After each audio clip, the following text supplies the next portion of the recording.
Welcome, everyone. I'm Mike Mershazadeh. And I'm Ashley Ward. And you're listening to the What Matters podcast, and our mission to spotlight top RIAs, wealth managers, and investment professionals who are redefining wealth management. Join us as we dive into their journeys, strategies, and insights. Whether you're an investor or an inspiring pro, this is for you.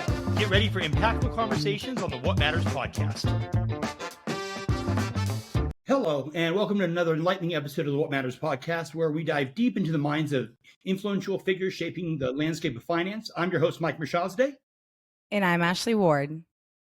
And today we have the privilege of hosting the esteemed Spencer Sherman, founder and former CEO of Abacus Wealth Partners, a values-driven financial consulting firm out of Santa Monica, California, and managing more than $3 billion in assets. Abacus has 4 physical locations and serves clients in 42 states. It's fantastic to have you with us today, Spencer. Thanks so much for joining us. Thank you, Ashley and Mike. Wonderful to be here talking with financial advisors and other professionals. Well, let's jump right into it. Spencer, your journey in the financial industry and your mindfulness-based approach to business, it's truly inspiring. To kick things off, could you share a bit about your journey from the beginning, from working at a large brokerage firm, I believe it was in 1987 that you began there, to then founding Abacus? You know, what inspired you to build your own RIA, and what experiences truly led you to where you are today?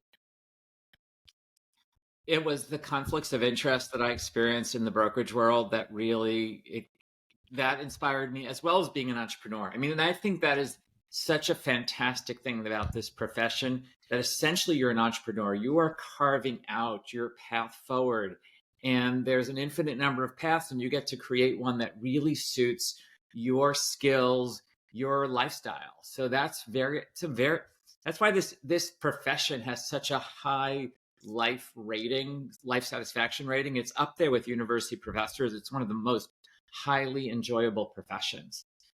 Because we have so much agency over how we do our lives.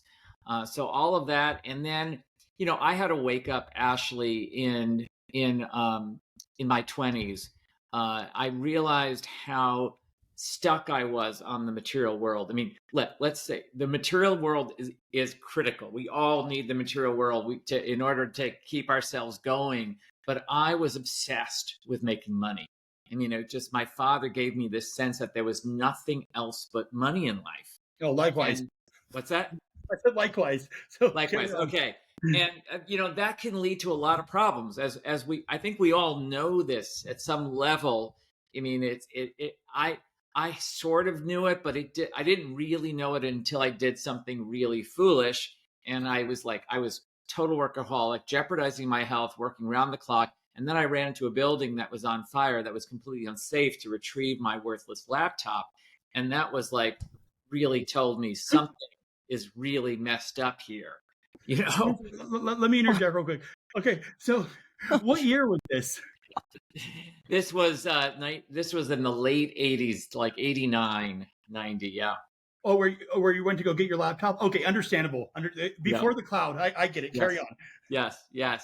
Yes. And, you know, so that was this wake up that this pursuit of money by itself was not healthy, and that we need to balance this. And I think we know as financial advisors, a lot of times we focus on the investment returns and the growth of the assets over time. And the client looks at that, but there's a much bigger picture, which if we don't put that in our meeting agendas, we can lose sight of that. And the meetings can end up being dominated by those investment returns. And what are we doing there? We're cultivating clients that are become more and more focused on the money, and as well as advisors that become more focused on the money and less on creating great lives for our clients. And I think that's really what we want. And that's really what's going to build those very connected relationships, those relationships that produce referrals, is going to be where I'm having my best life with my financial advisor. That's what you want your clients to be telling everybody, not just that they've made a lot of money. I mean, that's important too, but you know, it's sort of including all these other things that, at least in my growing up, did not include. It sounds like yours as well, Mike. So I have a question for you. Yeah. You know, with the company, it said, when I was reading this, it said former CEO. Yeah. Are you no longer the CEO of Abacus? Yeah. So I started the company when it was just me, and I grew it to about And what year? um, let's say What year did you start? I started it at the very end of '87. I often say 1988 because it was like in the last few days of '87. I started the company, and I started it in Philadelphia after getting my MBA from Wharton Business School. And I had a hard time at first hiring people, and then I eventually grew the company to about 15 people. I ended up merging with somebody, and I was a good, maybe at times I was an excellent CEO. But once it got to that point of like being around 15 people, I was no longer the right CEO. I mean, it just required a different skill set, someone who's much more process oriented, somebody who's able to take into account all the operational issues. I would often say, let's just do this. And that's not so simple. As the numbers expand, it's not so simple to just do this. It impacts so many different people, and my brain wasn't able to see all those ramifications. Yeah, that role suited me, and I think what has suited me since, and I think what's really in my bailiwick is being a financial advisor, being a rainmaker, bringing clients in, teaching, mentoring other advisors. That's really my gifts. And I think this is said about the financial advisor industry that, for better or worse, like the law profession, often financial advisors become the CEOs of the company. And that's often a very different skill set. And sometimes it works and often it doesn't. I I wholeheartedly agree with you. Ashley and I have worked together now for 7 years, and she can attest to the fact that I have fired myself several times over the years. I That's right. not only am I not CEO material the way that I view it. I've always been, just like you, the person that loves to bring in the business and business development. And you're right, it takes a totally different skill set.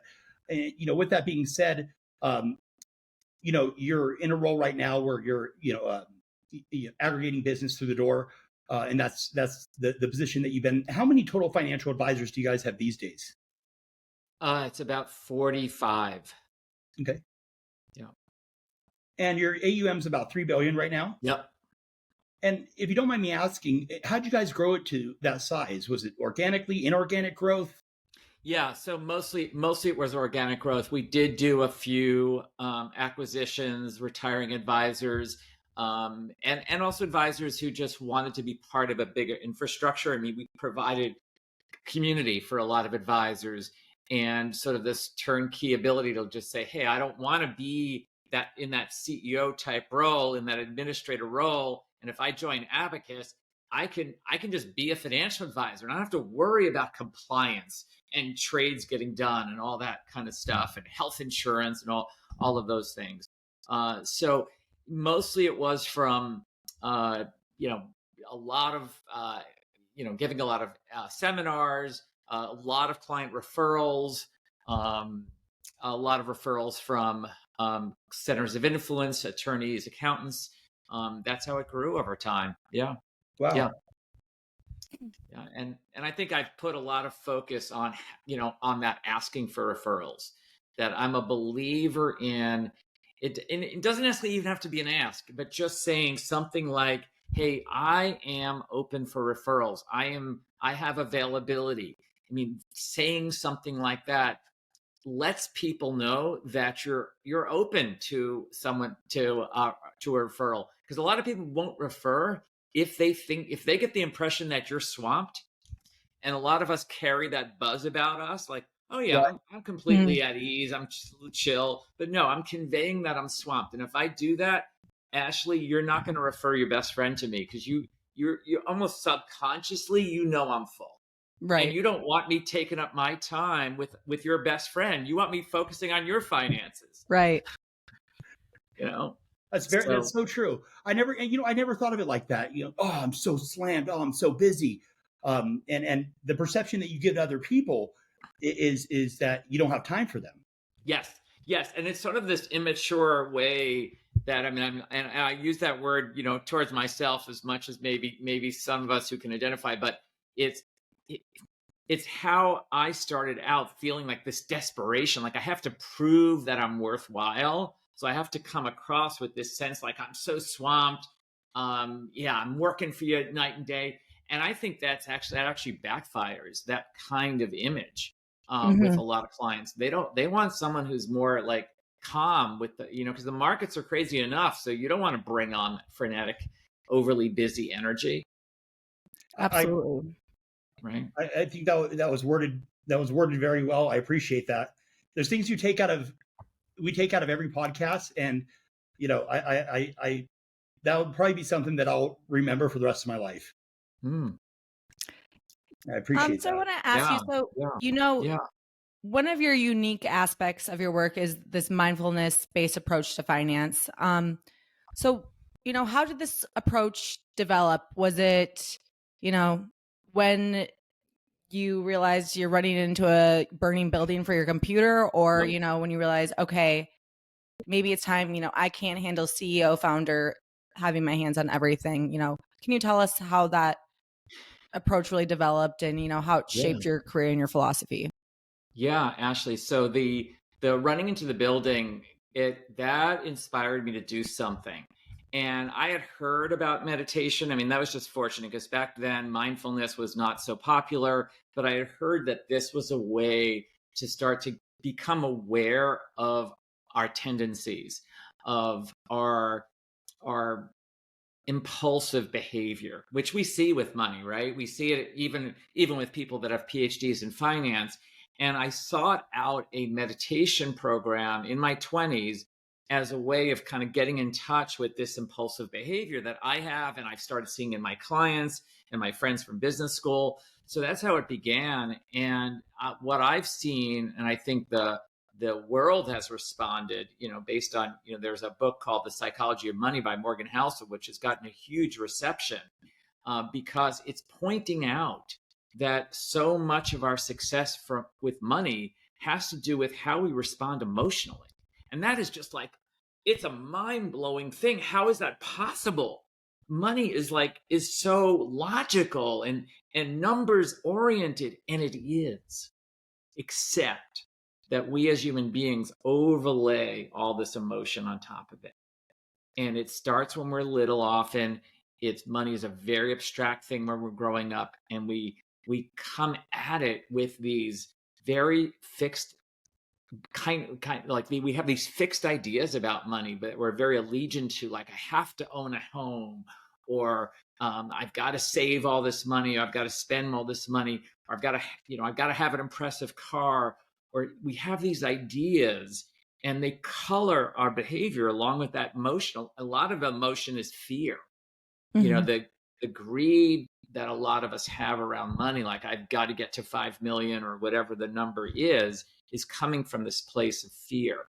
And when we're driven that way, it often drives us to make unwise financial decisions. Like the classic is selling our investments at the bottom. I think if any rational person thought about this, they would say anyone who does that should be committed to an insane asylum, because there's no evidence for doing that, right? You can't find any evidence for that being a good idea. And yet, very smart journalists talk about it as if it's a wise thing to do when the markets crash, that you should sell. Holding on, all kinds of, like the falling knife, you're holding on now, you're just, you're hurting yourself even more. There's no evidence for that. And I say, let's get back to evidence. Let's deal with these emotions, and mindfulness is a really powerful tool for becoming aware of our emotions. And that's really all that's needed. Like there's this great quote from this psychologist who survived the Holocaust, Viktor Frankl. And he says, between stimulus and response, there's this space. And in that space is our opportunity. That's where our opportunity is for growth. That's where our opportunity is for wisdom, is in that space and how we respond. And it's often a nanosecond. The market goes down, or we get an email, an emotional email from a client, and how do we react in that nanosecond? That's where mindfulness can help us add in a nanosecond pause. Just say, okay, I'm just going to breathe for a moment. I'm going to come back to this email or come back to the market crash in an hour, and I'm going to come back with a much more equanimous response than what I was first going to do. We've all been road rage is the perfect example, right? Yeah. Where so many people have gotten in major trouble because of road rage. And I'm sure that anyone, including myself, I felt it. We all wish we had just paused for a moment before we reacted to that other car, right? I totally agree to that. Same thing with money. It's just money is such a reactive thing. And people say to me, why is it so reactive? And I think it's because it was so abstract when we first learned about it, but money is at the root of our survival. Like, we care about this stuff and it is important. It's just that we are operating from our primitive brains when we're so obsessed with this survival nature of money, and that we've allowed it to become such an emotional driver for our lives. So this is where mindfulness can do us wonders, is just starting to pay attention, just becoming aware of your patterns can start to undo those impulsive behaviors, those reactive tendencies that we have. So we start doing what we know. Like, all of us now in this moment, now that the markets are high, we know, like, we can say very easily, oh, I'm not going to sell when the markets go down. You need to write that down, put it on your wall. So that when they go down, because when it goes down, your mind, your emotions are going to be screaming at you to sell. But that's the primitive part of the brain. Right. That's not the prefrontal cortex. That's not the executive functioning of the brain. That's that amygdala. That's that primitive part of the brain that's telling us to sell. And this is why people pay money to financial advisors. They're basically paying money for someone to calm down their amygdala. Absolutely. So go for it, Ashley. Sorry about that. I wanted to ask you a little bit about your book, which is kind of related to what we're talking about. You wrote a book, The Cure for Money Madness, which I think that's the perfect name, Madness there. It shares your secrets of financial success. Can you give us a glimpse into the book and, how it relates to your idea that you've shared with us, well-managed emotions lead to wiser business and financial decisions? Yes. Well, the book has a big focus in the investment arena, because there's emotions can, the range of our retirement situation can be so wide. We could end up with $300,000 in retirement, or we can end up with $2 million, all because of emotions, not necessarily even because of how much we're able to save. Well, that's another thing sometimes that's tied to emotions, is that ability to just say, oh, I'm going to do a forced automated savings plan, which I talk about in the book. And yet many of us resist because of emotions or fear or something that keeps us from getting onto a regular committed schedule in our lives. So that's a big part of the book. And another big part of the book is this idea of enough that I talk about. Sometimes I say enough is kind of the dirtiest word in the English language. You can't say that you have enough of anything, right? It's a more society. I need more house, more money, more vacations, more friends, more of everything, more time. I'm out. And what does that imply? That implies a sense of scarcity. That's driving up fear within us. And we don't want to drive fear. We have enough fear in our bodies because we're so survival oriented. There's enough fear in here. And that idea of going for more, it's not like, I want to make this distinction. I want everyone, including myself, to have audacious goals, to go for it in life. But you have to let go of this sense that more is going to bring you something you don't already have. That the clinging to some future is going to create a life of a lot of fear, a lot of scarcity, a lot of striving. And I'm wanting to bring people back to this possibility of finding an enoughness with what you have right Mhm. now, right in this moment. So it's a paradigm shift, because we live in a culture that more is always better, and yet we see that when we've gone from having $100,000 to a million to 5 million to 10 million, that often the quality of our life doesn't change very much. Right. And they've shown this in studies. And I think people say sometimes will say, well, why would I want to know that? I mean, that's going to take away my excitement for getting to higher levels. I say no. It's if you can know that more money is not going to bring you necessarily more happiness or more fulfillment by itself. You're more likely to attract more money because you're no longer desperate for it, right? It's like, Right. if you're dating and you're desperate to find someone, you're Right. less likely to find somebody. And two, you're going to come up with more substantial reasons for having more money in your life. Like maybe you want more money because you're going to do great philanthropy, you're going to start a great business. But there's something bigger that you're up to. But to know that your happiness, like, you can have it all today. You can have that happiness today. And that happiness is a driver of financial success. We forget that. We think happiness is like, an extra thing, but it's infectious. When you're with clients and they see that you're lit up and you're happy and you're not desperate to make the sale, they're more likely to sign on. Yeah. So, we talk to clients about getting to a place of enough. But what I see a lot of advisors doing is once the client gets to that $3 million mark of enough, the advisor creates a new enough, or the client creates a new enough. And you've got to start seeing that there is an enough point in terms of living expenses. And sometimes what I recommend is having two accounts, like having a lifestyle account for basic living expenses, and having a separate account for that surplus money. Once you get over that enough number, that's your surplus money for philanthropy, for special investments, starting a business, or whatever you might do, epic vacations maybe with your family. But that can be a very helpful thing. Yeah, I really like what you touched on there. I mean, it's this feeling of, being abundance is feeling abundant with what you already have. And then that's what attracts Absolutely. then more, instead of, if you're always wanting that more, you don't have enough. It's that scarcity mentality that's feeling. And it's like, well, when is enough enough? Exactly.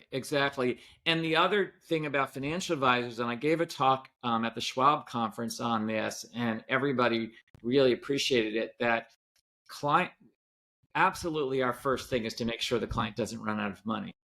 But the second thing, and it has to be close to that first thing, is that a client doesn't wind up with too much money in their 90s.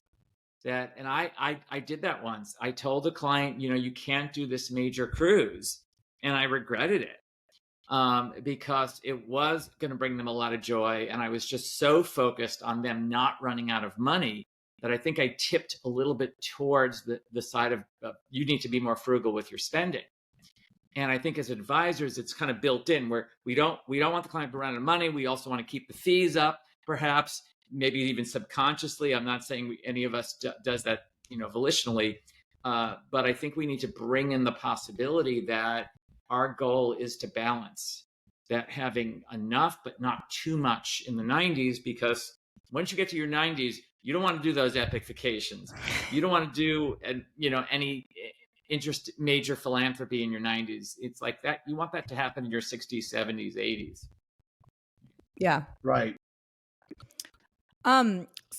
So, your dedication to mindfulness is evident. One last thing I want to touch on before we kind of go into some other topics here is your initiative of the Mindful Advisor Retreat. Can you tell our listeners more about this retreat and, the significance of it? Yeah. So it started with a financial advisor in Palo Alto. She heard about me and she said, mindfulness is so abuzz. This was about 10 years ago. I know that financial advisors are they're in this world where the markets are going crazy up and down, where they're managing client emotions.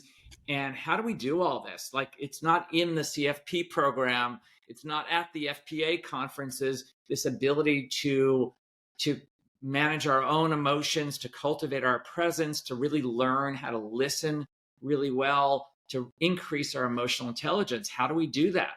And she said, I heard that you lead meditation courses. Could you, given that you're both a financial advisor and a meditation teacher, could you do a program? So I did a program 10 years ago, and that morphed into what's now called the Mindful Advisor Retreat. And these are in-person retreats. They're about 24 hours. And I ask people to let go of their devices for those 24 hours. They're not silent. There are some short periods of silence, like 10-minute little periods of silence, but mostly we're doing mindfulness exercises. We're also in dialogue with others doing mindfulness exercises, all designed to create a mind that's more likely to attract clients, get referrals from clients, and have much deeper relationships with those clients, and just have much more joy, like much more impact with your clients. So I'm now leading it 4 times a year. It's in Northern California, and it's a lot of fun. It's kind of like a wellness retreat and a work retreat all at the same time. So instead of going to this like big, 1,000-person conference in windowless hotel rooms, you're taking this this kind of business vacation at the Pacific Ocean. I mean, in the Marin Headlands. I mean, it's just a glorious place where we hold this program. And the advisors have just loved it. And people have flown in from the East Coast. I have someone flying in. So the next one is February 21st to the 22nd. The one after that is May 15th to 16th.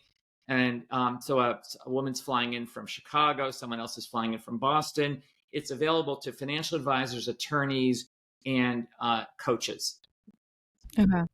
That's fantastic. Yeah. And that's how many years running? Have you been doing that now? 10 years. 10 years. Yeah. Wow. 10 That's years. really cool. Yeah. It's been great. What, Mike? That's really cool.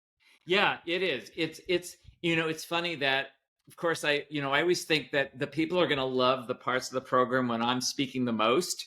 But on the feedback form, actually, one of the most high, they do like the times when I'm speaking, but one of the most highly rated impact pieces is we go on a hike.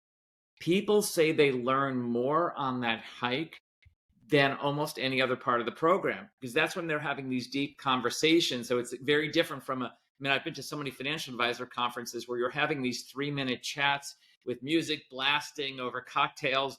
And this is like you're having these in-depth chats with people on this hike and learning about each other's businesses and style. How do you do this with clients? How do you do that? That is very illuminating, very educational helpful for advisors to hear what other advisors are doing and use each other as a soundboard.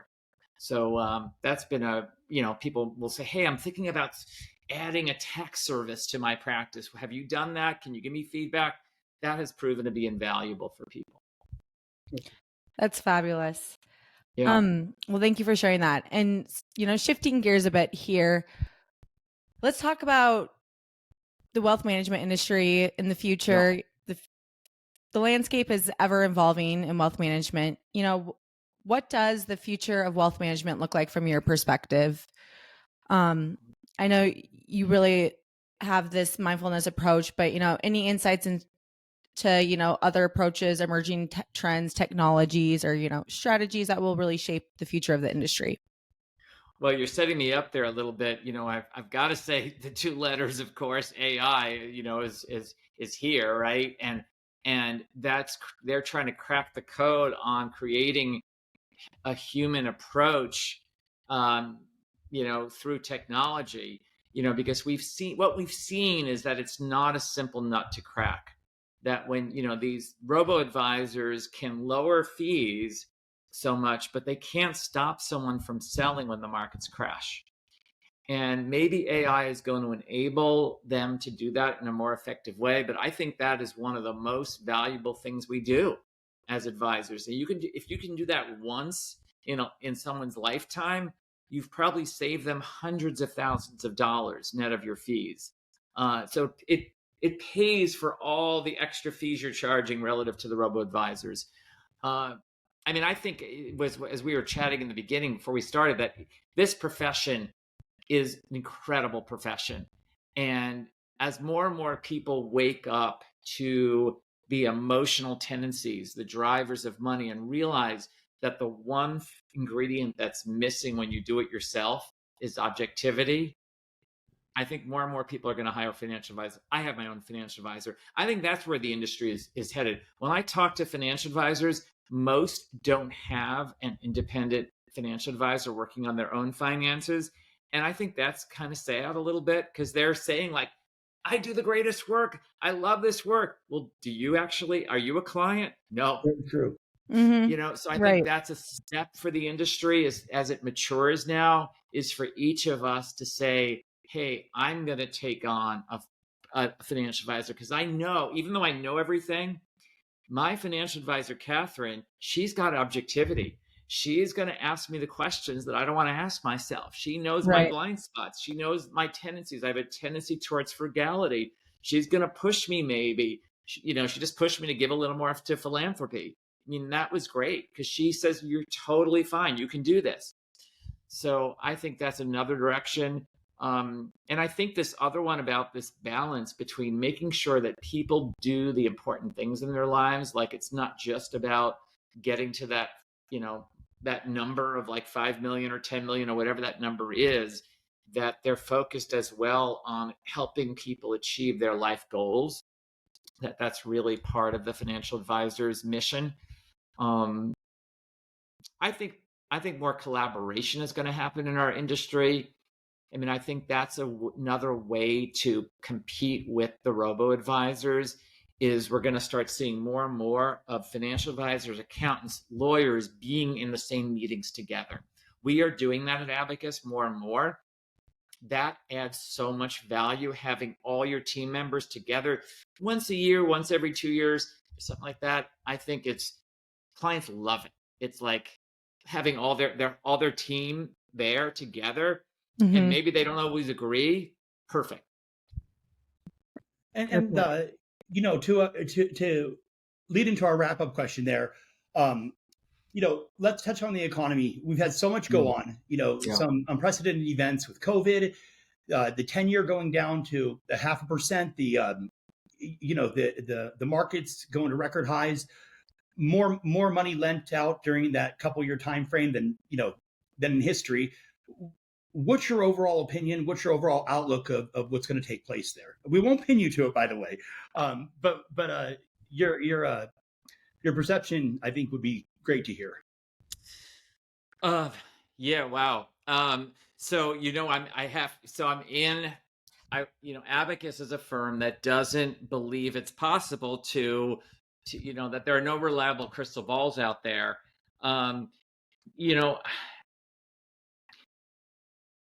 So I want to give an intelligent answer. I don't want to just kind of blow you off there, Mike. I think that the world is going to continue to provide opportunities for us to test our reactivity. That's for sure. And journalists love to say, this is crazy this time. The markets are going crazy. That this might, and it leads to this amping us up. That somehow this year is going to be more chaotic than any other year, or that this next crash is going to be worse than any other crash. And I think we have to sort of look at history and learn that we've bounced back. And I think as a professional, you can only do what you have evidence for. To me, it's not my job to go out on a limb and to say to a client, I'm going to do something for you that's never worked before, but I have this intuition that it should, right? Like we're going to sell now at the bottom. It's never worked before, but I'm going to do it for you because that's my intuition.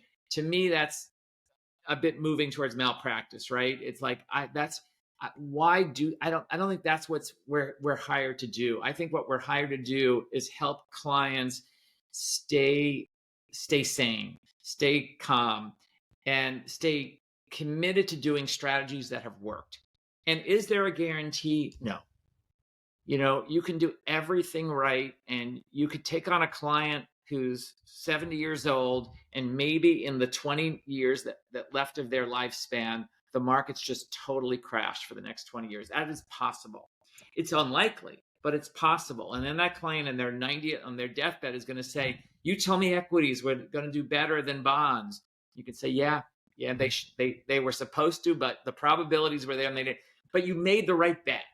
It's like when there's a 95% chance of success, go for it in life. That's how I see it, is that we're in a business where there's just so much evidence for staying with certain kinds of strategies, and take advantage of those probabilities instead of saying to yourself, well, I really don't know what's going to happen with equities, or given what's happening now in the world. Your job as a financial advisor, just as if you were an attorney, is to do the legal strategies or the financial strategies that have the highest degree of success, and you cannot promise anything, right? I don't know. What do you think, Mike? You're the expert, and we do so many podcasts, and oftentimes I talk more. And today was just one of those days where I enjoy sitting back and listening to you.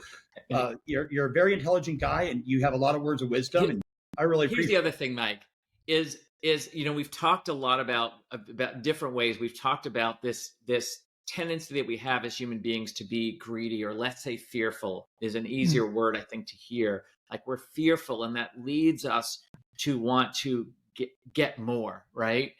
And we see this, like when mortgage rates go down, we say to ourselves, oh, well, they're just going to go down more and more and more, so I'm just going to keep waiting and waiting.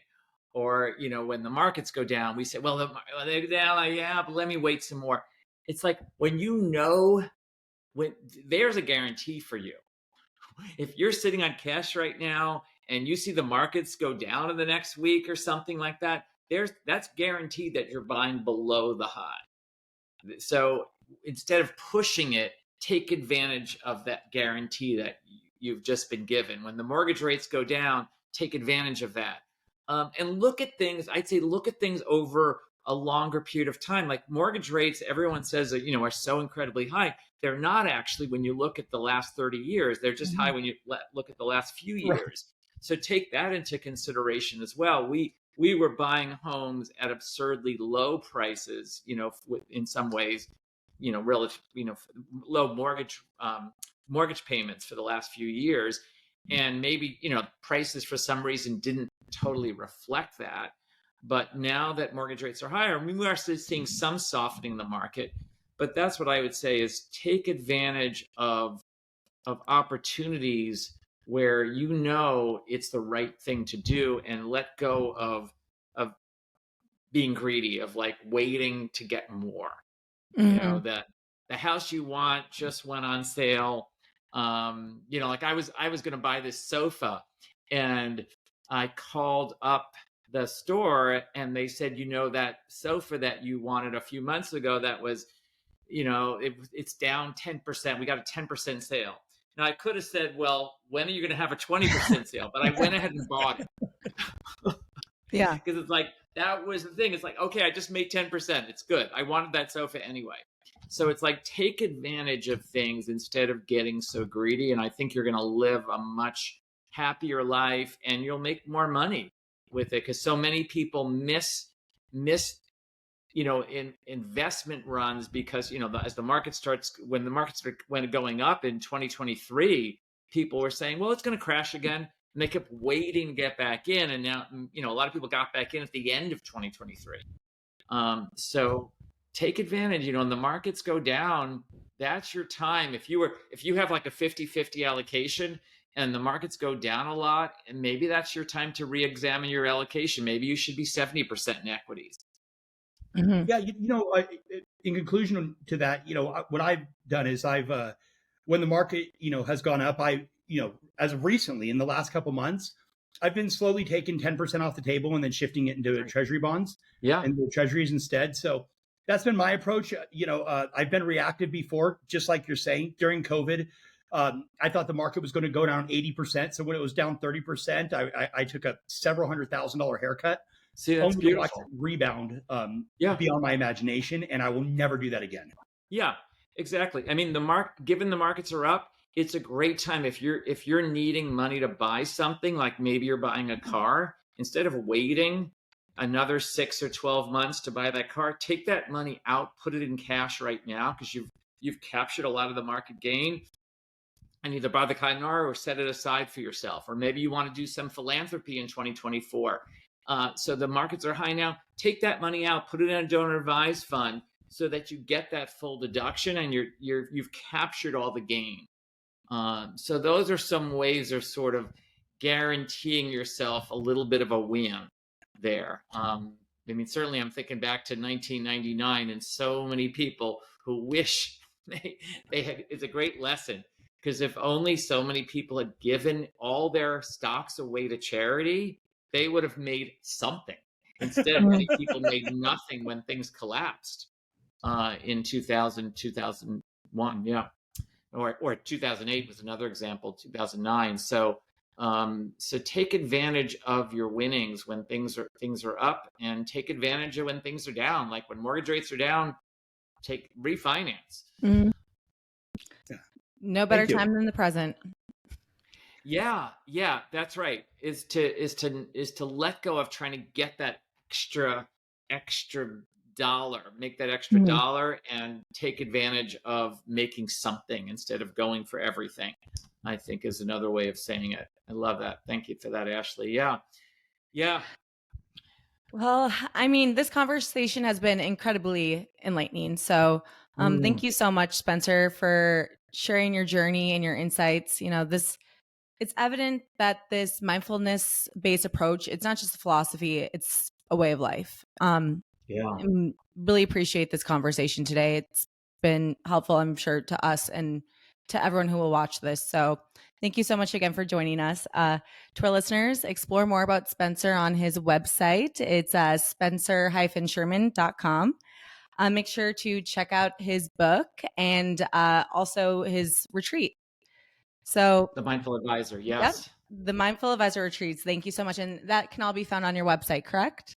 Yes, it's all there. There's a tab for it on the spencer-sherman.com. Yeah. Fabulous. Well, thank you so much again to our listeners. Until next time.